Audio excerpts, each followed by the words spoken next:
Assalamualaikum bosku, welcome to my channel. Sebelum menonton jangan lupa subscribe, nyalakan dulu loncengnya, dan jangan lupa like dan komen. Dan jangan lupa ambil posisi rebahan kalian. Untuk kalian selamat menyaksikan. Kembali ke hutan bambu kecil, Ye Chen bersembunyi di rumah bambu kecil, dan kemudian mengeluarkan liontin bulan sabit yang direnggut dari Qiyang.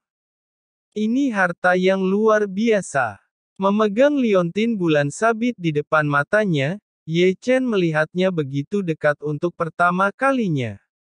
Liontin ini berbentuk bulan sabit, sebening kristal, cerah, tanpa cacat, dan ada rasa hangat dan sejuk selain itu. Selain itu, Ye Chen tidak menemukan sesuatu yang aneh. Seperti sebelumnya, Ye Chen mengeluarkan labu kecil, dan berkata bahwa liontin bulan sabit telah dimasukkan ke dalam labu. Segera, liontin bulan sabit yang baru saja dimasukkan dimuntahkan di detik berikutnya, dan posturnya masih rapi dan jelas, tanpa ragu-ragu. Apa maksudmu? Ye Chen membeku untuk pertama kalinya, dan ini adalah pertama kalinya aku melihat labu dengan begitu tajam dan memuntahkan kembali liontin. Namun, labu kecil berdiri dengan mantap. Tidak ada reaksi terhadap ekspresi menyedihkan Ye Chen, tapi dia menelan aura langit dan bumi. Apa lionti ini bukan harta karun?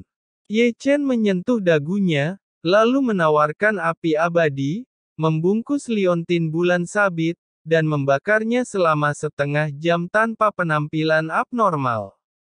Bukan kekerasan biasa. Ye Chen memandang liontin bulan sabit dengan heran, dan mampu bertahan selama setengah jam di bawah kalsinasi api abadi tanpa meleleh atau merusak, yang membuatnya agak terkejut dengan bahan liontin bulan sabit. Selanjutnya, Ye Chen mengembalikan api abadi, dan kemudian memanggil petir hitam. Ini barang yang kamu suka wahai peri hitam, beri aku sedikit gerakan. Kemudian, Ye Chen membungkus liontin bulan sabit dengan petir hitam, dan kemudian menatap lurus ke arah penggantian liontin bulan sabit. Namun, setengah jam telah berlalu, dan 1 jam telah berlalu, dan liontin bulan sabit tidak berubah sama sekali. Tidak ada. Ye Chen tidak bisa membantu tetapi mengutuk, dan alasan mengapa dia dan Qi yang pergi ke arena adalah karena petir hitam melihat liontin ini. Sekarang hasilnya mengecewakan, liontin ini hanya sekedar keras. Ye Chen masih belum menyerah, memotong tangannya, dan menjatuhkan setetes darah di atas liontin. Anehnya, darahnya dengan cepat diserap oleh liontin bulan sabit, dan yang lebih mengejutkan lagi, setetes darahnya diserap di saat-saat terakhir, dan kemudian muntah lagi di saat berikutnya. Kamu luar biasa. Ye Chen benar-benar marah. Setiap saat bahagia. Setelah membuang begitu banyak waktu berharga, tidak ada yang ditemukan. Ye Chen gelisah, melempar liontin bulan sabit di atas meja sesuka hati, dan kemudian berbalik ke tungku alkimia. Kemudian, sepotong rumput roh terbang keluar dari tas penyimpanan, semua bahan yang dibutuhkan untuk memurnikan pil roh jiwa. Setelah melakukan ini, Ye Chen menarik napas dalam-dalam dan mendorong api abadi ke dalam tungku alkimia. Setelah membiarkan api abadi menyala di tungku alkimia selama 1/4 jam, dan setelah memastikan bahwa tungku alkimia dihangatkan, Ye Chen mulai memasukkan ramuan ke dalamnya. Jejak jiwa pertunjukan dari pil roh jiwa, Ye Chen mempelajari metode pemurnian pil roh jiwa, dan kemudian Ye Chen tahu cara memurnikan pil dengan 3 garis jauh lebih susah dibanding pil 2 garisa. Ini membutuhkan kontrol api yang sangat halus, ini membutuhkan koordinasi kekuatan jiwa tingkat tinggi. Kesalahan kecil apapun akan menyebabkan kegagalan alkimia. Untungnya, jiwaku telah maju ke tingkat Xuan, kalau tidak aku tidak bisa benar-benar membuat pil jiwa bersemangat. Sambil mengendalikan api, Ye Chen bergumam pelan. Meskipun langkah-langkah pemurnian alkimia rumit, melalui deduksi mata roda abadi, Ye Chen dapat dengan mudah memahami esensi dari pemurnian pil roh jiwa. Setiap langkah pemurnian alkimia dilakukan dengan tertib. Alkimia, ini adalah proses yang panjang. Seiring waktu berlalu, hari sudah malam. Dari waktu ke waktu, suara mendengung tungku alkimia terdengar di hutan bambu kecil, dan aroma obat yang kaya juga penuh dengan hutan bambu kecil, menyegarkan. Langit malam dalam, dan bintang-bintang yang hancur seperti debu. Pada saat ini, kerajaan Zhao, yang tidak tahu seberapa jauh dari sekte Heng Yue, memicu pertumpahan darah lagi. Lebih dari semalam, semua penduduk kecuali anak-anak berusia 1 tahun dari belasan desa telah terbunuh hanya dalam 1 malam. Keparat. Di istana megah kuno, ada kemarahan dari Kaisar Zhao, Zhao Yu. Raja Zhao berkata, apakah perwakilan dari sekte Heng Yue belum datang juga? Mungkin dalam 1 atau 2 hari ini akan datang. Kembali ke rumah bambu kecil di mana Ye Chen berada. Segera setelah itu, aura cahaya naik dari rumah bambu ke langit. Kemudian, aroma obat yang harum dan kuat menyebar dengan cepat dari rumah bambu, menutupi seluruh hutan bambu kecil. Pada saat ini, mata Ye Chen menatap cerah ke pil sebening kristal di tangannya, yang baru saja disempurnakan. Itu masih berbuih, dan lingkaran biru tetap ada di atasnya. Santai. Usaha 1 malam benar-benar berhasil, meskipun wajahnya pucat, Ye Chen menyeringai dan menyeringai sendirian untuk membuat pil roh jiwa 3 baris. Momen ini patut diingat. Untuk memperingati momen ini, aku memutuskan untuk memakanmu. Ye Chen menyeringai, dan segera duduk di tempat tidur, lalu memanggil boneka Zixuan untuk tetap di sampingnya, dan kemudian memasukkan pil roh jiwa ke dalam mulutnya. Pil meleleh ke dalam tubuh dan segera meleleh, seperti mata air hangat dan dingin membanjiri seluruh tubuh, menenangkan jiwanya yang lelah, dan mengisi kembali kelelahan fisik. Tiba-tiba, Ye Chen menutup matanya sedikit. Malam, pada saat ini kembali hening.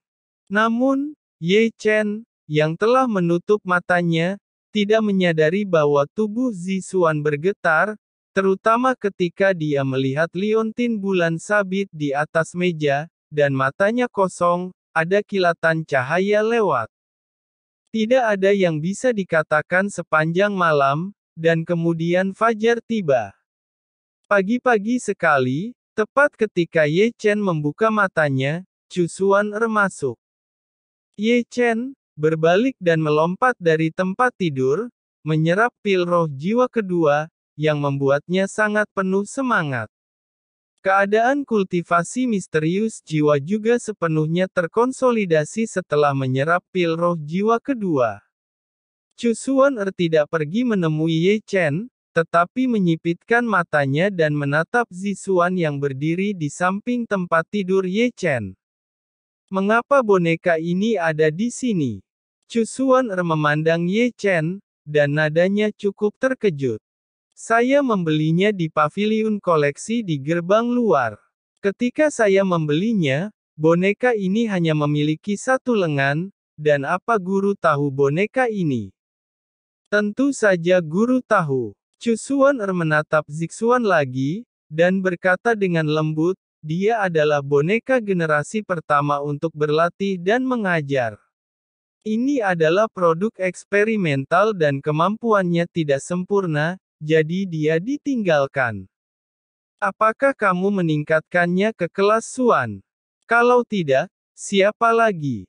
Ye Chen menyeringai, berbicara tentang peningkatan, dia memiliki rasa sakit di wajahnya, untuk meningkatkannya ke level Xuan, tetapi harganya 1,3 juta batu roh. 1,3 juta. Chu Xuan terkejut ketika mendengar harga ini. Wah, kamu cukup kaya. Pinjam, pinjam, hehehehe. Baiklah, mari kita serius. Chu Xuan berhenti berbicara dengan Ye Chen, dan kemudian menyerahkan berkas kepada Ye Chen. Di dalamnya ada semua informasi tentang kekuatan jahat yang dialami Kerajaan Zhao. Kerajaan Zhao, Ye Chen membeku. Pada tahun-tahun awalnya melakukan pekerjaan intelijen di Sekte Zhengyang, Ye Chen secara alami mendengar bahwa negara ini adalah kerajaan fana lebih dari 1000 mil jauhnya dari Sekte Heng Yue. Seperti Heng Yue, Zhengyang, dan Qingyun telah berafiliasi dengan kerajaan fana dalam lingkup pengaruh mereka. Kerajaan-kerajaan ini dilindungi oleh gerbang sekte, dan mereka juga memberi beberapa harta langka setiap tahun. Seperti yang diketahui Ye Chen, ada 23 negara yang berafiliasi dalam lingkup pengaruh Sekte Heng Yue, Sekte Qingyun adalah 27, Sekte Zhengyang adalah yang terbesar, dan ada sebanyak 37. Ini adalah salah satu dari ratusan negara fana pada dinasti Chu yang luas. Tentu saja, ketiga sekte tersebut telah lama sepakat bahwa para kultivator tidak boleh berpartisipasi dalam penaklukan dunia fana, seperti yang telah terjadi di semua dinasti. Guru, apakah Anda mengizinkan saya pergi ke kerajaan Zhao untuk melakukan tugas itu? Ye Chen ragu-ragu menatap Chu Xuan. Lihat informasinya sebelum bicara. Chu Xuan berkata dengan ringan. Mendengar itu, Ye Chen membuka berkas itu, meliriknya, dan segera menyipitkan matanya. Setelah melihatnya, dia menatap Chu Xuan lagi.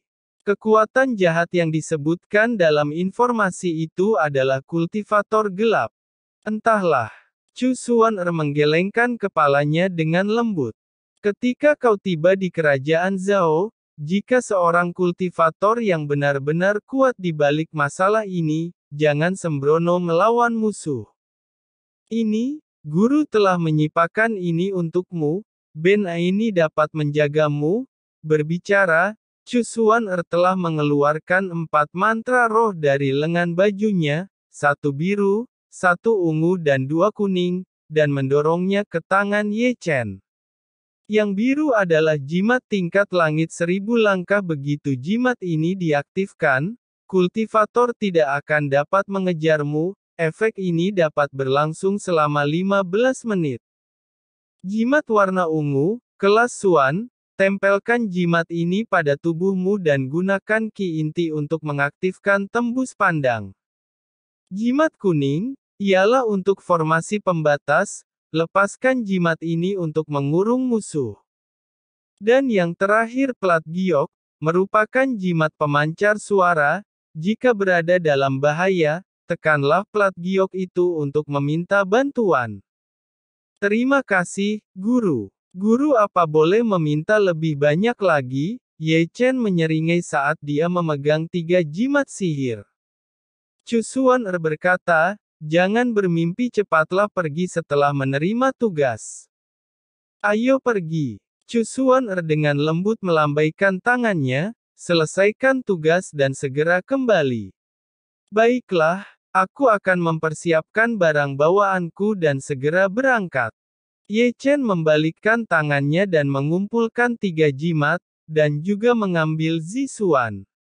Sebelum pergi, dia tidak lupa mengambil liontin bulan sabit di atas meja dan memasangkan di lehernya.